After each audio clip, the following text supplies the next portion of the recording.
L'histoire de l'art et la chronologie officielle nous demandent souvent de croire à des choses qui, à y regarder de plus près, commencent à s'effriter comme un vieux mur de briques. L'une des énigmes les plus intrigantes des derniers siècles est la figure de Giovanni Battista Piranesi. On nous dit que c'était un artiste et graveur de génie, dont l'imagination enfantait des images de ruines majestueuses et de constructions cyclopéennes. Pourtant, il existe une statistique implacable qui remet en question la simple possibilité physique qu'un seul homme ait pu créer un tel volume d'œuvres à la main. Des chercheurs, ayant méticuleusement compté l'héritage du maître, sont arrivés à une conclusion stupéfiante. Pour avoir laissé derrière lui autant de plaques de cuivre avec des images d'une extrême précision, Piranesi aurait dû produire une gravure terminée par semaine. Pensez à ce chiffre. Une gravure par semaine pendant toute sa vie créative, sans jours de repos, sans maladie, sans crise créative. Il ne s'agit pas de simples croquis ou ébauches, mais de toiles monumentales, chargées de millions de minuscules traits. Ceux qui connaissent la technique de l'eau forte savent que c'est un travail minutieux et épuisant. L'artiste doit enduire le métal de vernis, gratter l'image en miroir avec une aiguille, la mordre à l'acide, puis apporter des corrections et répéter le processus plusieurs fois pour obtenir la profondeur des ombres. La création manuelle d'une seule de ces plaques, avec une perspective idéale et une précision architecturale, prend habituellement des mois de travail. On nous demande pourtant de croire que Piranesi faisait cela en quelques jours, comme s'il travaillait à la chaîne, une chaîne qui n'existait pas encore au XVIIIe siècle. Cette incohérence arithmétique nous force à chercher d'autres explications. Soit cet homme n'était pas seulement un génie, mais un être doté d'une productivité et d'une vitesse surhumaine, soit il possédait une technologie que les historiens préfèrent taire. Il existe une hypothèse audacieuse, capable de bouleverser nos idées sur le progrès technique du passé. Et si ces images n'étaient pas du tout le fruit du travail manuel d'un graveur, mais que nous soyons devant le résultat d'un processus complètement différent? Et si nous n'avions pas affaire à des dessins, mais à une sorte d'impression photographique, accessible à quelques mètres bien avant la reconnaissance officielle du daguerréotype? Si l'on admet que Piranesi a été l'un des premiers photographes de l'histoire, alors tout le contexte de son héritage change radicalement. Mais comment l'image aurait-elle pu parvenir sur le métal avec une telle précision, sans utiliser d'aiguille? La réponse se trouve dans les lois de la physique et de la chimie, connues bien avant le XIXe siècle. Au lieu de gratter du vernis pendant des semaines, on aurait pu utiliser une composition photosensible. Des substances comme le bitume durcissent sous l'effet de la lumière. En projetant une image sur une telle plaque, les zones éclairées polymérisent et deviennent résistantes à l'acide, tandis que les zones non éclairées se rincent facilement. L'étape suivante, la morsure à l'acide nitrique, est absolument identique à l'eau forte classique. On obtient au final la même plaque gravée, mais créée par des rayons lumineux. Tous les composants nécessaires étaient accessibles à l'humanité depuis très longtemps. L'élément clé ici est la chambre noire, le dispositif optique le plus simple, connu dès les philosophes de l'Antiquité. Aristote décrivait le principe du passage de la lumière à travers un petit trou, et à la Renaissance, les artistes utilisaient activement cet effet pour construire une perspective idéale. Piranesi, en tant qu'architecte et ingénieur extrêmement cultivé, en avait bien sûr connaissance. À une époque où la chimie faisait d'énormes progrès, l'hypothèse d'une fixation de l'image sur le métal semble être une utilisation logique des connaissances de pointe. Il lui suffisait de placer une caméra devant le sujet, de projeter l'image sur une plaque préparée et de la fixer. Cela explique à la fois la rapidité phénoménale du travail et le niveau de détail, inaccessible au travail manuel, où, à la loupe, on peut distinguer des éléments invisibles à l'œil nu. Piranesi apparaît comme un photographe documentaire qui utilisait des plaques de cuivre à la place de la pellicule. Il enregistrait le monde autour de lui avec l'impartialité d'une machine. Et si l'on accepte cette version, une question suivante, bien plus inquiétante, se pose inévitablement. Qu'est-ce qui entrait exactement dans l'objectif de sa caméra? Le contenu de ces images est véritablement bouleversant. Les paysages capturés par le maître racontent une histoire radicalement différente de la version officielle. Si l'on abandonne l'idée de fantaisie architecturale dans le genre du caprice, ce qui s'ouvre devant nous, c'est une chronique de la survie après une catastrophe globale. Pourquoi un architecte et ingénieur brillant, avec un souci maniaque du détail, représenterait-il la saleté, la misère et la dévastation si la prospérité régnait autour de lui? Les fantaisies dessinent d'ordinaire des châteaux imaginaires, idéalisés, aériens. Ici, c'est la vérité crue et inconfortable du documentaire post-apocalyptique qui est enregistrée. Ce qui frappe le plus, c'est le contraste renversant. D'un côté, s'élèvent des constructions cyclopéennes, des arcs gigantesques, des voûtes qui montent vers le ciel et des ponts d'une incroyable complexité technique. La géométrie parfaite et la qualité de la taille de la pierre indiquent une civilisation qui se trouvait au sommet de son développement technique. De l'autre côté, grouillent, devant cette grandeur démesurée, des êtres minuscules, déguenillés. Leur vie quotidienne est primitive, leurs vêtements sont des haillons, et leur comportement ressemble bien plus aux mœurs de sauvages ayant investi une cité abandonnée par les dieux.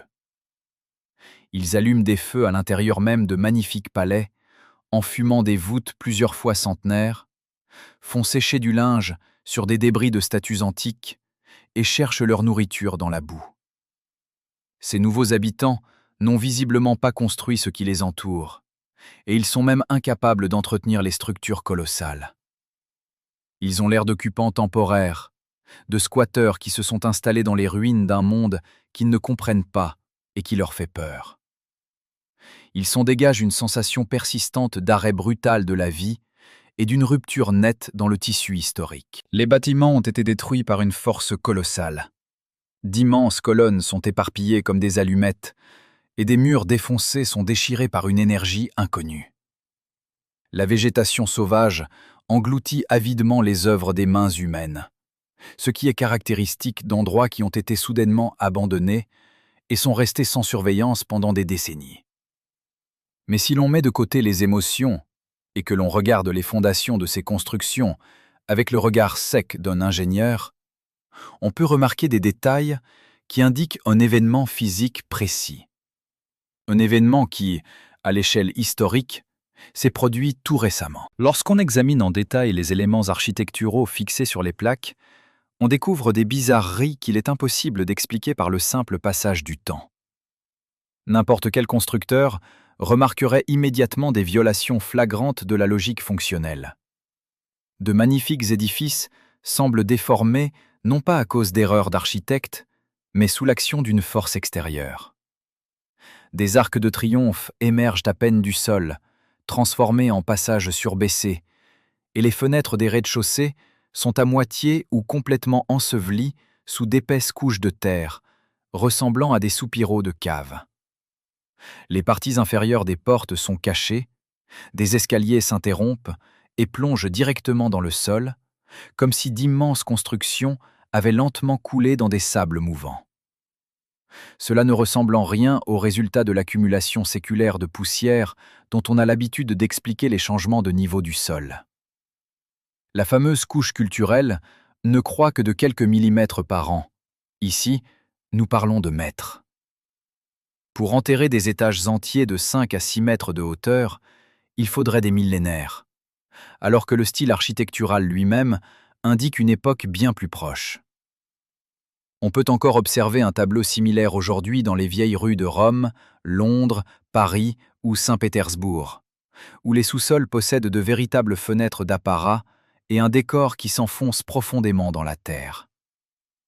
Lors de fouilles ou de réparations de réseaux, les ouvriers découvrent régulièrement des niveaux souterrains entiers, avec des portes, des cadres et même des chaussées préservées, à plusieurs mètres de profondeur. Tous ces faits s'assemblent en un seul tableau d'une catastrophe à grande échelle, que les chercheurs appellent le déluge de boue ou la catastrophe laharique d'ampleur planétaire. Un flux soudain et puissant d'eau et de terre a submergé les villes, changeant instantanément le paysage.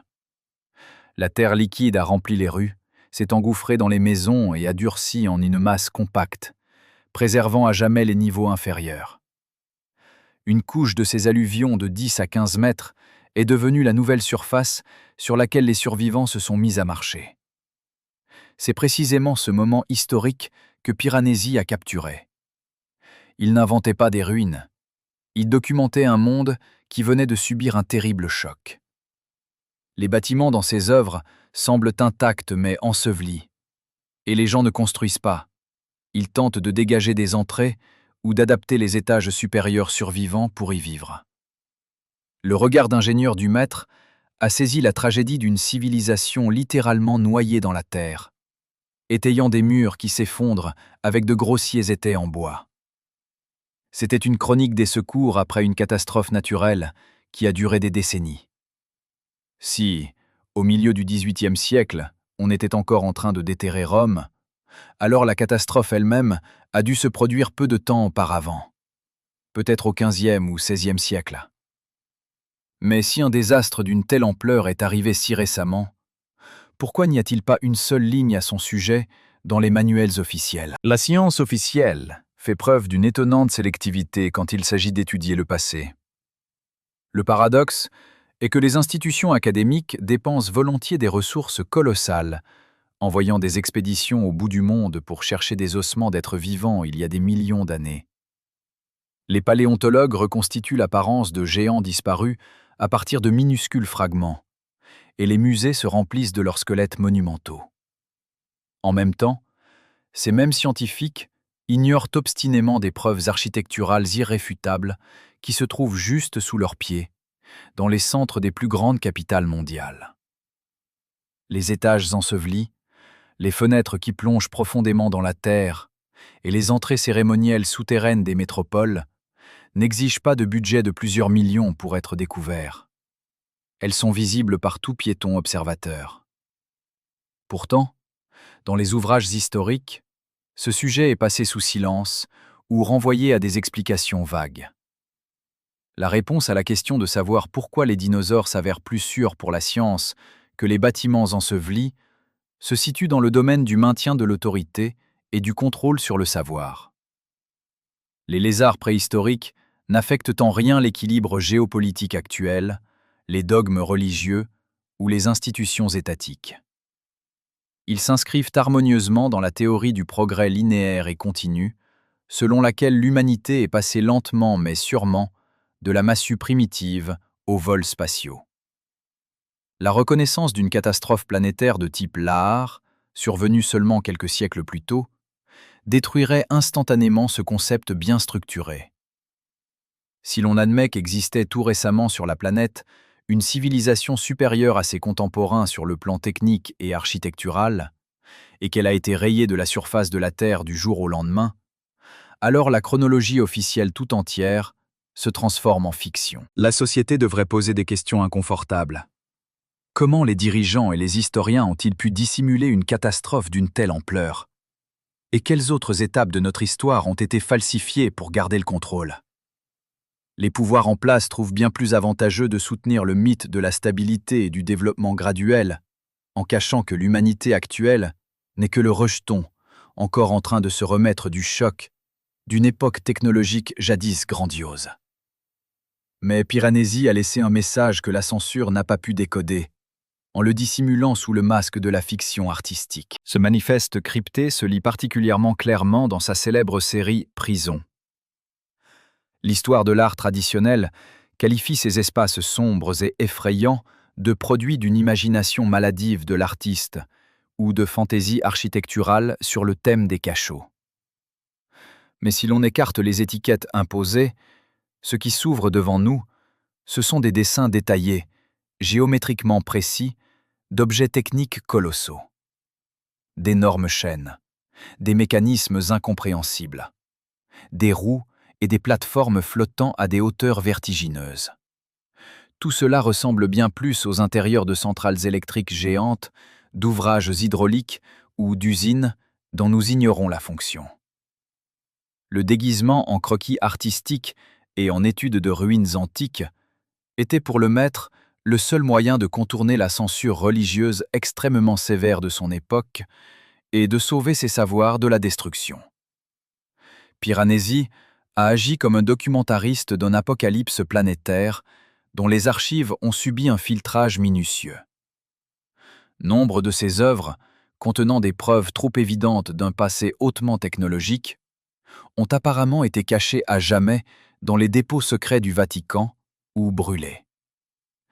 Mais même les témoignages qui ont survécu et nous sont parvenus sur ces plaques de cuivre sont largement suffisants pour la conclusion principale. L'histoire humaine n'est pas linéaire. Elle est pleine de raccords artificiels, de gouffres catastrophiques et de périodes de remise à zéro complète, où les survivants sont contraints de recommencer à zéro parmi les décombres de la grandeur de leurs ancêtres. Nous vivons littéralement sur les ruines d'une époque colossale que l'on nous a cachée, en remplaçant l'héritage réel par un ersatz de manuels académiques. Dans ses œuvres, le maître n'a pas laissé une simple fixation d'un monde disparu, mais un avertissement sévère. Toute civilisation est fragile. L'oubli du passé conduit inévitablement à la répétition de ces tragédies, et l'humanité risque de se retrouver une fois de plus les mains vides si elle ne tire pas à temps les leçons des traits laissés sur ce vieux métal. Sa voix traverse les siècles, nous appelant à ouvrir les yeux avant que le cycle historique ne se referme à nouveau. La vérité sort peu à peu, nous forçant à regarder d'un œil complètement différent les fondations de nos maisons et les bizarreries de l'architecture urbaine.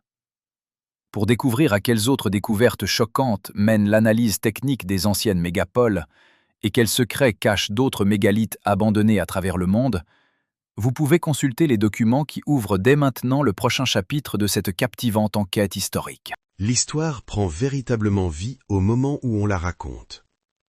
Abonnez-vous à la chaîne car il est fort probable que vous n'ayez encore jamais entendu ce qui va suivre.